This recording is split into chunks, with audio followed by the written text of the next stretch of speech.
He said that there was $10 billion of commerce that was done through Black Friday, and Shopify represented half at $5 billion.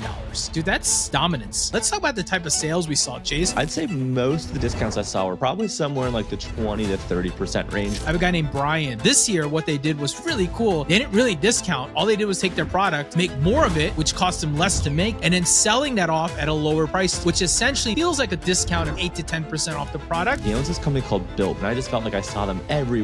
It was inevitable that I was going to buy. Not everyone has that same budget of those guys. Those guys are big, but just do your best to try to feel like you're everywhere. Cashback versus discount. Let's talk about it in two ways, as a consumer and as a marketer. Let people get through Christmas, let them share the gift of giving, but then hit them with the gift giving season's over, focus on yourself. I'd say for me, one of the biggest takeaways and one of the biggest wins for me personally with my own email list is by opening up this segments and kind of being a little bit more, I guess, loose than I normally am. I'm pretty tight and strict with the segments typically. Dude, I added like 8 to 10,000 new engaged folks to my ongoing send. So instead of sending to, I don't know, 80 something thousand people, I'm closer to like 90,000 now. And the sends that I did when I opened and kind of broadened it out didn't go that poorly, right? Like instead of getting, I don't know, 45% open rate, I was at maybe like a 38% open rate, but I added a lot of new audience. So I'm pumped. Yeah, I'd be curious to see the long tail on that as we look at that data. So keep me updated. But yeah, dude, that's cool. I love a good re-engagement campaign. And it sounds like you tapped out a little bit further. And, it's really funny that,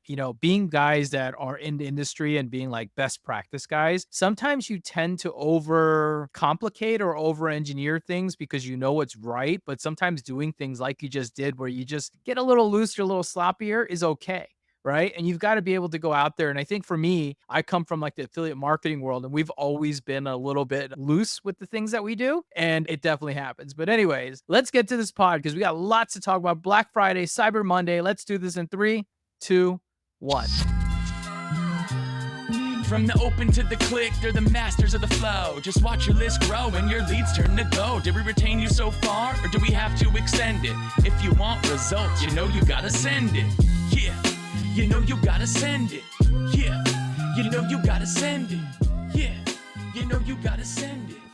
What's up, everyone? Welcome to Send It, where we discuss anything and everything retention marketing, specifically in email and SMS marketing in e-commerce. My name is Jimmy Kim, and I'm here with my co-host, Chase Dimond. Chase, dude, a lot to talk about here today. First things first, quick shout out to our sponsors, AppBrew, OmniSend. Thank you for the sponsorship. We've got great clips for you guys later on in this pod to talk a little bit more about them. But anyways, Chase, before we get to the agenda and talk about Cyber Monday, Black Friday, I got something hot off the press. You want to talk about it? Yeah, hit me. All right. Every week I want to bring something out. So I'm going to share my screen because we have that luxury. So if you're listening to this pod and you're not watching it right now on YouTube, for example, you should jump over to YouTube because I'm sharing screens. But dude, I checked out the new Sender Hub. So Yahoo has introduced this new Sender Hub, which is their new system that comes into place. And they're doing things like feedback loops and, AMP, which is new, BIMI. Right? So you can do all this stuff. I went and verified our stuff so we can go take a look at it and you can see some of the stuff, but it looks like they're coming along here. I thought it was pretty cool that they're trying to elevate and get better about it.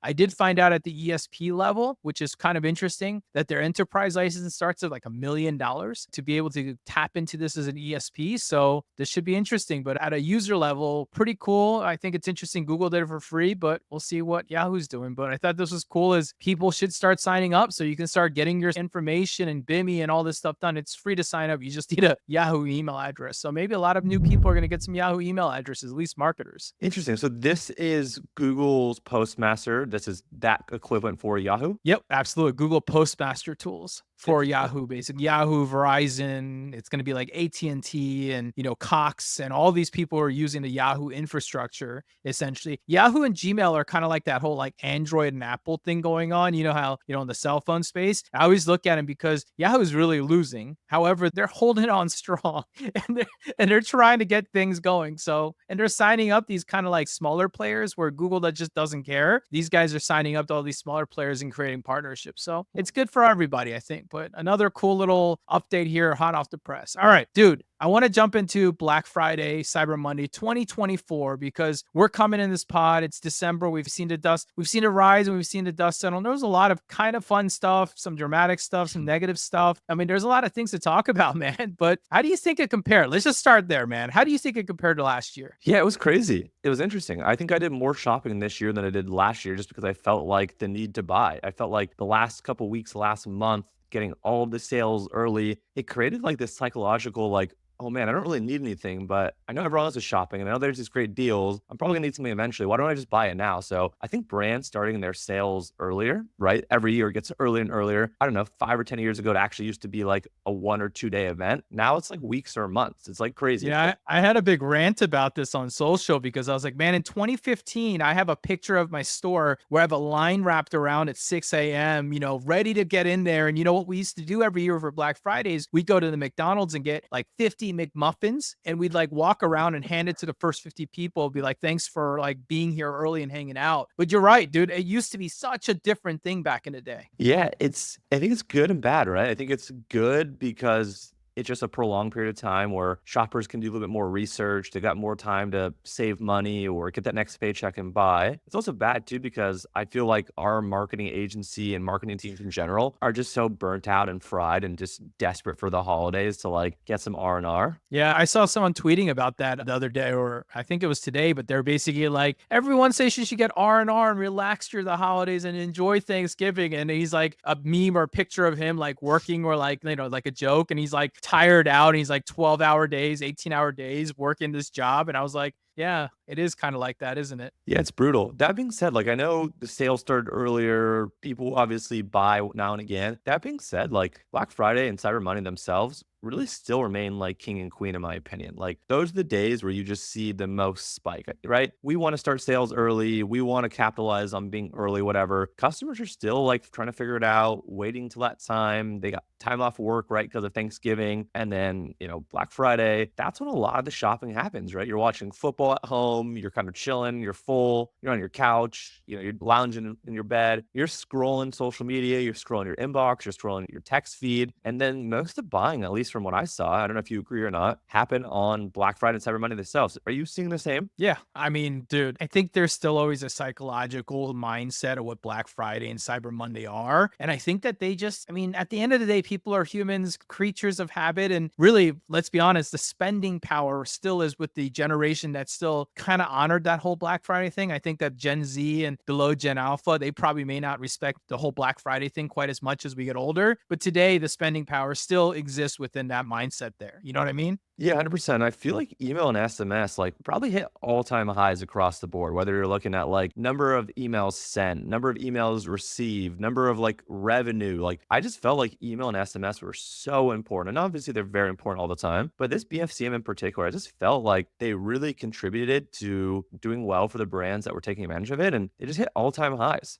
Yeah, no, there's definitely some data around that too, I think around the internet. And I think the internet has kind of shared some of them. Have you seen those internet studies? I think they said retail is down 10%. Is that what I saw? Yeah, so if retail's down, that kind of confirms what we're saying of online being up, right? It's not like online and retail both down. They kind of work inversely, right? Or maybe throughout times they can be equal, but I feel like typically when retail's down, online's up and vice versa. Yeah, absolutely. Special thanks to our sponsor, OmniSend. They're an all-in-one email and SMS marketing automation platform built specifically for e-commerce brands like yourself. They make it super easy to engage your customers, drive repeat sales, and create those seamless, personalized experience that we talk about all the time on the podcast. And they have over 125,000 e-commerce merchants around the world, and it's no surprise why. They're best in class, and they have an incredible track record. They actually have a 4.8 stars out of 5 from over 5,800 different companies and reviews on the App Store in terms of Shopify. Merchants love them for their powerful features, their intuitive design, and their really easy ability to unify email and SMS strategies that are going to boost your conversions and engagement ultimately. So if you want to take your SMS and your email marketing to the next level, check out OmniSend. They've got the tools, the automation, and the expertise to help your brand grow and thrive. Go over to omnisend.com to learn more and let them know that we sent you. And in fact, I think one of the cool stats that I saw was mobile shopping, right? Where they were talking about mobile shopping trends, and they said this year was a 69% and a slight increase over last year at 68%. In fact, I think that just might mean that mobile might have flattened out. Maybe we're at the 68, 70% might be the mark where we're going to say 70% of buyers are mobile now and 30% are desktop buyers still. And that kind of checks out, just like the books and the magazines and everything else. It's always like a 70, 30, 80, 20 split, it feels like. Yeah, and I'm curious, like, what does it look like in 10 or 20 years? Like, I think right now, while, our parents or kind of our grandparents are kind of around and alive, right? They're kind of keeping that 70-30 split kind of intact. I'm curious though, as like we become old, right? And we kind of grew up on technology. Are we shopping on mobile still? Are we switching to desktop because we can't see and the screens are bigger? I'm curious if that 70-30 is like locked in place, or if that's going to Yeah. change just with how fast technology is moving and how kids are born basically having cell phones in their brain. Yeah, I was just kind of doing my mind. I think I bought the bulk of my stuff on desktop this weekend through Cyber Monday and all the different things. And then I think I bought the bulk over the weekend. And then I ended up buying some stuff on the phone, but they were like smaller stuff. And honestly, TikTok Shop got me with a couple things right at the end there because they always get me because it's so easy to order. But I think that I did spend more time there, which is interesting, right? For sure. Who do you think won? Like, obviously, brands that did well won. Would you say platforms won? Like, did Shopify win? Did ESPs win? Like, who was really the winner of Yeah, BFCM? Was dude. it Well, Amazon? Shopify. Shopify? Yeah, Shopify, I think, is the true winner in this case. They said that there was 10 billion of commerce that was done through Black Friday, Cyber Monday, roughly, or Black Friday, and Shopify represented half at 5 billion. Dude, that's dominance. What Wow. do you think? So Shopify basically said there was $10 billion in spend, and we were responsible for half. So Shopify Yes. stores, wow. Dude, that's insane. So then the other Yeah, and 50%. other 5 is probably Amazon, Walmart, and, Targets and all that stuff. You know what I Well, that mean? Like all includes those them. websites. That includes marketplaces. That doesn't just include Yeah, brands. they said 10 Wow. billion spent. So 5 happened on Shopify, which tells you that Black Friday still has that like mentality of the brand, which is really exciting for kind of news for us. Wow, dude, that's insane. Yeah, Shopify clearly was the winner. Yeah, it's pretty interesting when you see that too. And then, one of the things that I thought was really interesting also this whole Black Friday with because of social media and more people tweeting and talking about it. Big shout out to Jeremiah over at No Commerce because he's been spitting so much data and insights. He's almost been kind of doing the whole like, it's okay. These trends are normal. We're seeing a slowdown because that's what happened. Like Cyber Monday is talking about nothing happens till 5 o'clock, which is the whole strength of FOMO, closing the doors, last chance kind of things start happening. And people are just buying up because just like every other good launch, the front is kind of like Black Friday. And then the end is like Cyber Monday, right? So you're kind of like, you get a lull of sales on Saturday and Sunday, and then they take off on Monday. It definitely was happening this year as well. And Jeremiah was keeping everyone well informed with this data that he has from like 2,200 top D2C stores. Crazy. So the data he saw, because I didn't see it, basically 5 p.m. onward. Is that in people's respective local times? From 5 p.m. onward, that's when I most think shopping I happened? think it was. I don't actually know. It's on his Twitter if you want to go take a look back at it, back on like December 2nd and Okay. through Black Friday, basically. He's got post after post. He's like updating it and he's watching and he's got an overlay of year to year from last year and this year kind of running over on each other. And basically here, wait, why don't I share the screen? Again, I always forget. We can just share the screen here. We can talk about it here. Here, pull it up. So you can see these overlay graphs. So he's kind of showing out like what's happening. And I'm going backwards in time on purpose so you can see it. But he's basically was showing predictions of what was happening. And then you can see the total orders of velocity from day over day each day. And this one was Wow. from December 1st, for example. And you can see that. Wow. So really, really big shout out to him for just sharing something that I think would probably put a marketer at a little bit more ease if it's a little slow right now and different things. So thought that was cool. I thought that the world did a better job sharing and, not everybody did a good job with communication. We'll talk more about that on later. But for now, I want to continue to go into Black Friday and dig in. Let's talk about the type of sales we saw, Chase. What did you see so far in this market? And I'll tell you some of the ones I saw that were interesting. Yeah, I'd say like in aggregate across the board, including brands that didn't do discounts all the way to brands that did pretty deep discounts. I'd say most of the discounts I saw were probably somewhere in like the 20 to 30% range, give or take. Obviously, right, there was maybe some doing a little bit less. I feel like if you're gonna do less, or it's a little bit insulting. And there was obviously brands that were doing more. Like the biggest discounts I saw were like upwards of 70% off, primarily like in the fashion space. So most were 20 to 30, and most of iShop were kind of at that 30 to 40% range. I felt like that seemed like a nice kind of needle mover where, they probably have 10 or 20% discounts throughout the year. I'm gonna take advantage of this because it's, give or take double. That makes sense. I mean, even at the retail side, when I was walking the malls, because I did walk the malls this weekend, because I thought, kind of trying to go after a nostalgia feeling. I told the family, let's go to the mall, but I felt like 30% off was the general vibe across the mall. Everything was either 30% or off, or in fact, some of the things I thought was interesting is some people were just not offering really any discounts. And I thought that was really interesting to see. So I saw a lot of brands not doing discounts, or I saw some people doing one of my favorite playbooks. I saw a couple of people releasing new products into the market, which was really fun. I don't know if it was a discount or not. It seemed like it was at full price. So that's really cool of them to do. One thing I saw, which was really cool, was people are introducing different things. So a shout out to in my other pod, if people listening to this don't know, I have another pod called the Awesome Pod. I have a guy named Brian. Brian is the director of e-commerce over at Almost Pride, which is like a raw pet food company. Well, this year, what they did was really cool. They basically said, look, we don't really have the margin to go off and like discount everything 10%, 5%. They're mainly a subscription company. So they're like, if I give someone a subscription discount a little bit, is it really worth the sale forward?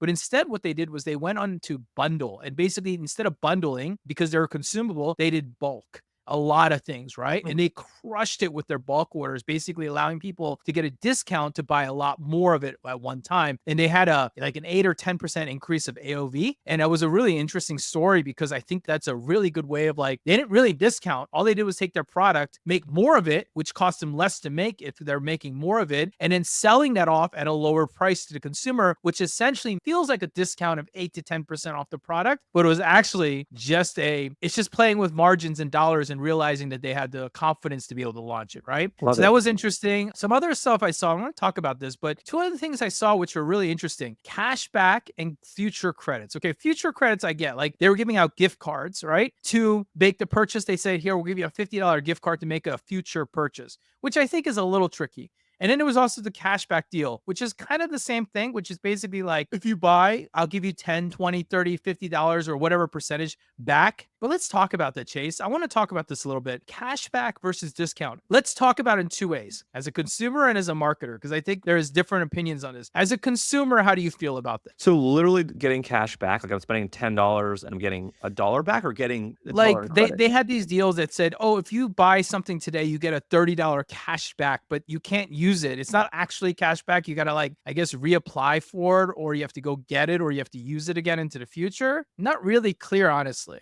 Yeah, I think as a consumer, that if I was confused, right, like I probably just wouldn't buy, because I'm confused hearing about it now. It sounds like you are too, right? So potentially if someone understands it, if there's a brand. I think it's gift cards. You can get like a gift card back, or you can get like a future credit ultimately. Got it. Yeah, it's interesting. I personally, as a consumer, I want the discount now. Knowing myself, knowing just how these discounts and kind of these gift cards work, like the gift card's going to get lost. I'm not going to redeem the full value. Something's going to happen, right? Like I might not want the product again if I have a bad experience. So me personally, as a buyer, as like a shopper, a consumer, I want the discount. Give me that 30, 40% off. Don't give me that 30 or 40% back as a future thing. I think as a brand though, right? Like it probably, on the flip side, is true, right? Like it's probably advantageous to give out those types of things, knowing the reasons I just said. Where do you stand? What are your thoughts? Yeah. So as a consumer, I think it's annoying as hell. A, I don't even understand it, even as a person who's in the industry. And B, I'd rather always get the discount, right? Let's be honest. I always want the discount. It's in my DNA to want the discount as an entrepreneur too, right? However, now I think about the business and I get the excitement, right? Hey, if I give Chase $30 off his next purchase, knowing that only 33% of my customers on an average come back to buy anything again, right? If you don't come back and buy, Chase, then I win because I got you at full price. But if you do come back and buy, I win because you made another purchase. And at that point, I'm probably charging you full price minus the $30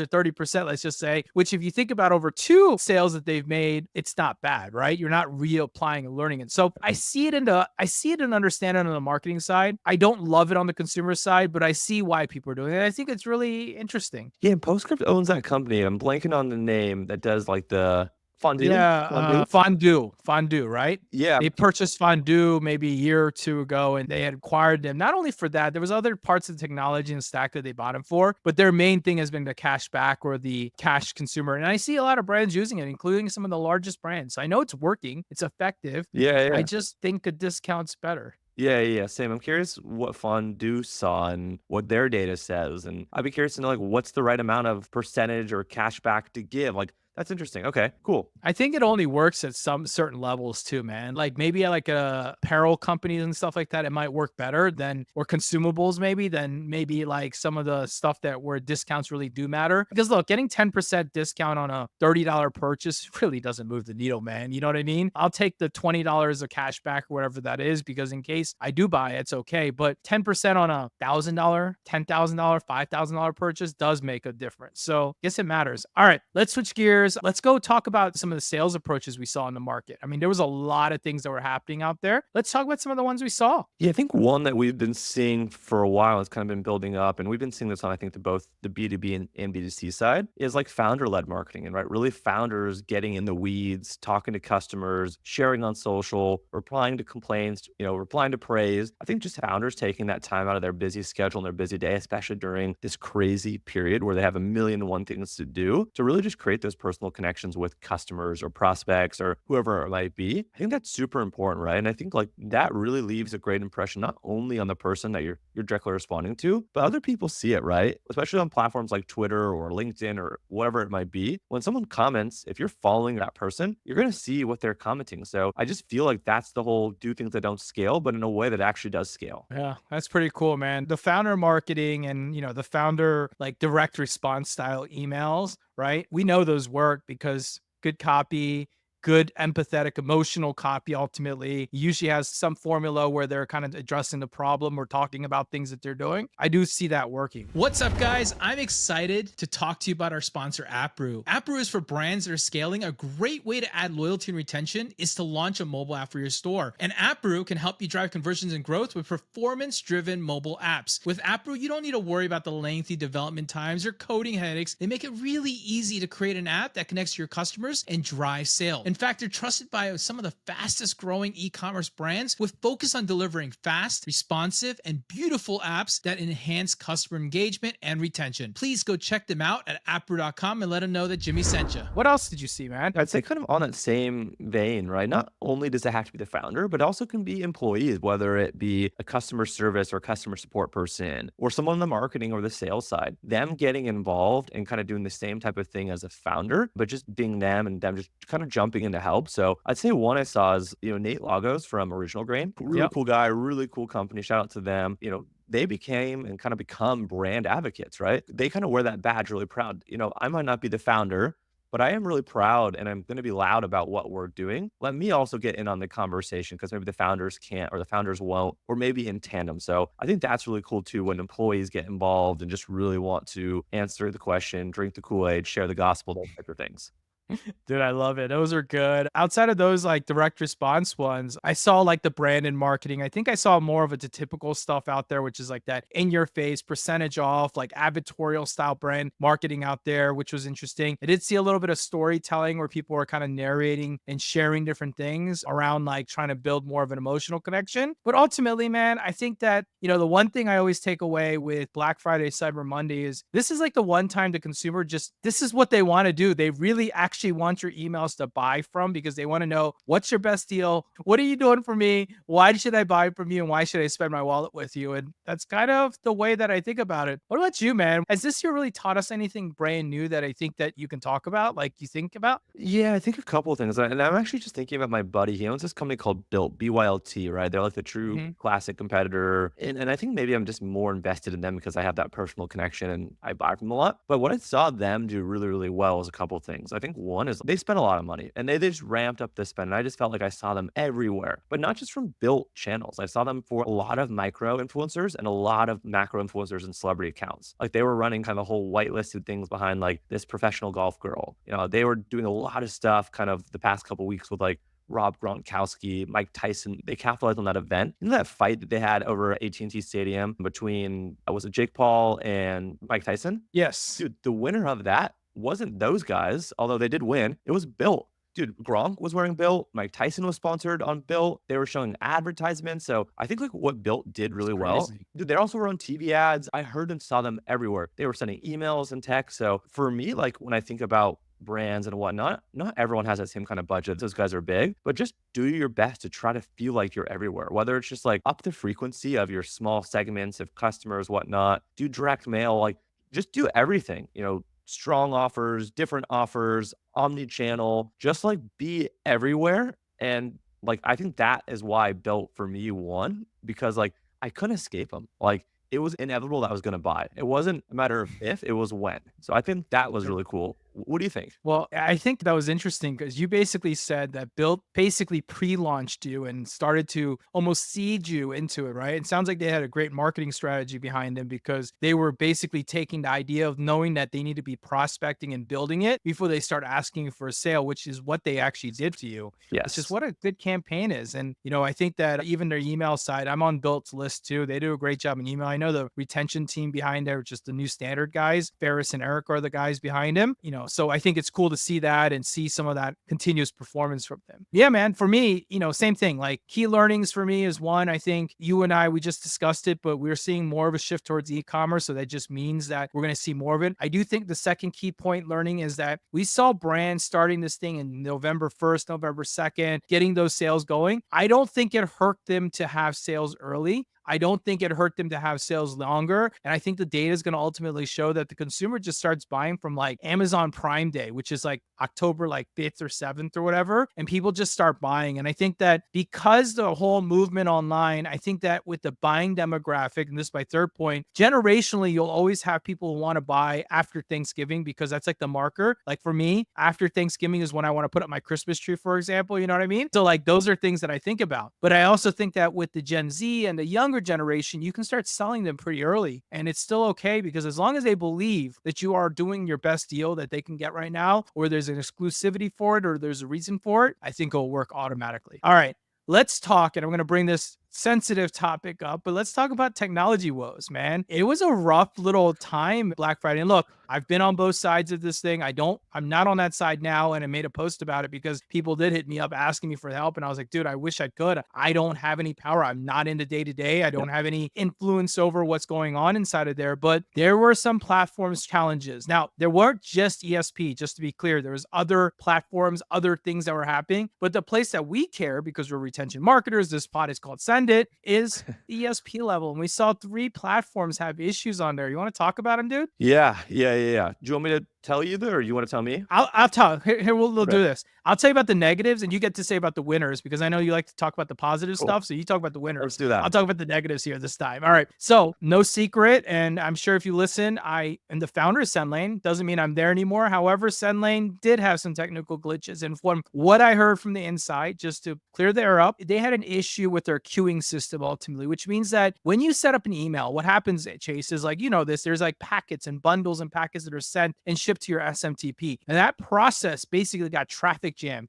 and it created a 1 to 4 hour delay. And even through Cyber Monday, they had reporting delays because they had to speed up one side of the app, which inherently slowed down the other side of the app. That happens. Klaviyo, that was the second one that we heard problems, glitches during peak times that caused delays in sending. Things weren't working. It happens, right? A lot of people were high performance. And even the biggest one of them all, which I thought was crazy, Shopify email had issues with limited capabilities during the high volume. There wasn't sending and all those things. And I think these are all the same problem, which is this whole archaic packaging, technology that you just can't get away from email. Well, when you stack them up and do a lot of them, it creates some problems. So those are the 3 like kind of glitches that we saw in the market. Chase, who are the winners, dude? Yeah, the winner from what I personally saw was OmniSend. Our new sponsor, Yeah. which is kind of cool. Yeah, so it was great that they actually followed through and things went smoothly. That was kind of what I saw and heard. And I know you mentioned that Yahoo also seemed like they were pretty smooth as well. Yeah, I mean, there are new kids on the block when it comes to email, not e-commerce. So I know probably on the e-commerce side, they were probably quite prepared. But yeah, Yahoo had a positive kind of, I didn't hear anything negative, right? Cool. Like Yahoo email problems, I didn't hear anything. So Cool. that's usually a good sign, right? So, all right, dude, let's continue this on. I want to talk about the last thing here, which is Q5. So for those who are listening to this who've never heard the terminology Q5, this is the unique window between Christmas and New Year's when a consumer's mind shift, in my opinion, shifts from buying for others to start really just buying for themselves to find the best deal, right? Buyers are tired of shopping and they want to treat themselves to something. And especially when presented with like great deals, they're home from work. They're generally,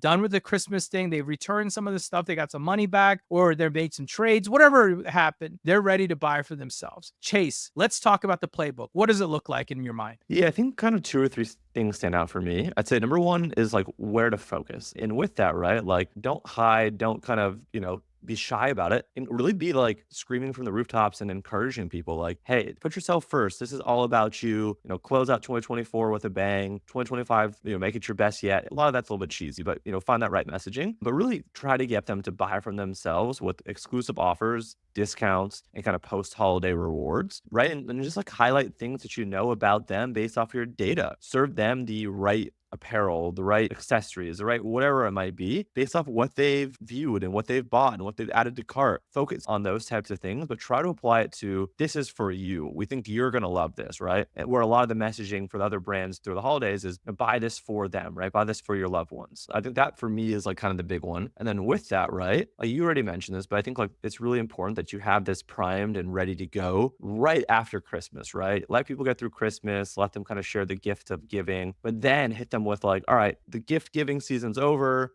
focus on yourself, right? And that should go into kind of early January as people are thinking about the new year, their best selves, kind of working on resolutions and goals, and really just make it feel personal, right? Try to offer value through content, through, again, the right kind of discount rewards, and just let them know that they got through a great, successful holiday season and it's ready for them to kind of just be their best self yet. Yeah, no, I love this. At the end of the day, the way I look at Q5, it's kind of a mini Black Friday, except it's no longer for giving or buying gifts for other people, but it's for themselves. So, I treat it very much like you might have treated Black Friday. And if you're listening to this pod, because it should release into the public mid-December, this is a great time to think about this if you haven't. But you should ultimately run a playbook tight like an event one that you just ran through Black Friday, Cyber Monday this past year. Launch it if you can. In my humble opinion on Christmas, what I'm doing is I'm going to send a Christmas email and say, Merry Christmas, everyone, from your favorite brand, yada, yada, yada. By the way, here's our sale that's launching tomorrow. It's a year-end clearance sale. It's a, after Christmas sale, whatever you want to call it. Here's what we're doing, but I wouldn't actually put it live on my site. I would tease it because no one's really buying on Christmas, so you might as well get people ramped up for it. And then on the 26th to the 28th, man, it's all about exactly what you said. The message is like, you're done gift giving. Now it's time to treat yourself, man. And for the next couple of days, you're just showing them cool things that are on sale, on discounts. They're looking for deals right now. That's really honestly what it is. And they're looking to march into 2025 with that new thing, right? And then it's really about the final closing, right? 29 to January 2nd. That's like that weekend stretch, right? Just like this holiday, it's going to fall in a weird time of the year this year. So you want to push that weird stretch and you want to push it hard by creating an exclusive like post-holiday bundles, limited time sales, whatever it might be. But make sure you do with it closing date. I think the biggest thing that you can never forget is you've got to have a closing date with everything that you're doing. You know what I mean? So it's really just my favorite playbook, the event playbook, again, being utilized in a different way for Q5 ultimately. Any thoughts on that? No, dude, I love it, right? Like we've talked about before, like inherently most things are not urgent or kind of scarce. This inherently applies that pressure of it being limited time, get it now or lose out on it. Do this for yourself. You deserve it, right? Yeah, that's it, man. That's all it is. So good luck to all the marketers listening to this pod. Q5 is right around the corner. One last push, guys, and then it's a little bit of a break till Valentine's Day, I think, afterwards. That's the next big sale event, and that's big for CPG companies and stuff. So very excited to do it. All right, man. Well, that's a wrap today, Chase. If you enjoyed this podcast today, make sure you like, subscribe, follow, leave us a rating on your favorite podcast listening platform. We do, however, recommend YouTube as you're listening to this. We're focused on YouTube. That's why we shoot these with video, not just audio. You get to see our pretty faces, but we also have cool little slides and things that we might share on screen, which is way easier to work with than just an audio only experience. If you can, follow our show on X, LinkedIn, YouTube, IG, TikTok, and there's a few ways to connect with us. First and foremost, we do have a newsletter, emailmarketer.com. We drop newsletters, I think as next week or next couple weeks, we'll be going 2 times a week. So we're really dropping informative stuff that you'll be able to learn from. We drop it only about retention marketing each and every week. We've got a job board. We've got all sorts of fun stuff that we try to share in there. And of course, you can follow us on social media. Chase, where can you be found? I'm on most platforms. Look for me either under eCom Chase Dimond or just Chase Dimond, and there's no A in Diamond. There you go. And I found mostly on LinkedIn and X today, though I do dabble in some other platforms. Special thanks to AppBrew and OmniSend for being sponsors of our pod here. Next week, Chase, next week, we have something really exciting. Well, actually, we are taking a break after next week, right? Because it's the holiday and no one wants to listen to our pod on Christmas Eve, most likely. So we're taking a break. But the week after that, when we come back with our pod, we have a guest. And I'm really excited because we're talking loyalty and retention. And I'm not going to ruin it for anybody here, but tune in. We've got a really cool one. It's based on data. And that's the favorite part. Like, he's bringing the data because I said, I need data to show me that the thing you're talking about is real and it really works. So very excited about that, Chase. If I don't talk to you before now and then, have a happy or Merry Christmas, all that fun stuff. But otherwise, dude, I'll see you on the next one, dude. All right, man. Cheers. Thanks, guys. From the open to the click, they're the masters of the flow. Just watch your list grow and your leads turn to go. Did we retain you so far, or do we have to extend it? If you want results, you know you gotta send it. Yeah, you know you gotta send it. Yeah, you know you gotta send it. Yeah, you know you gotta send it.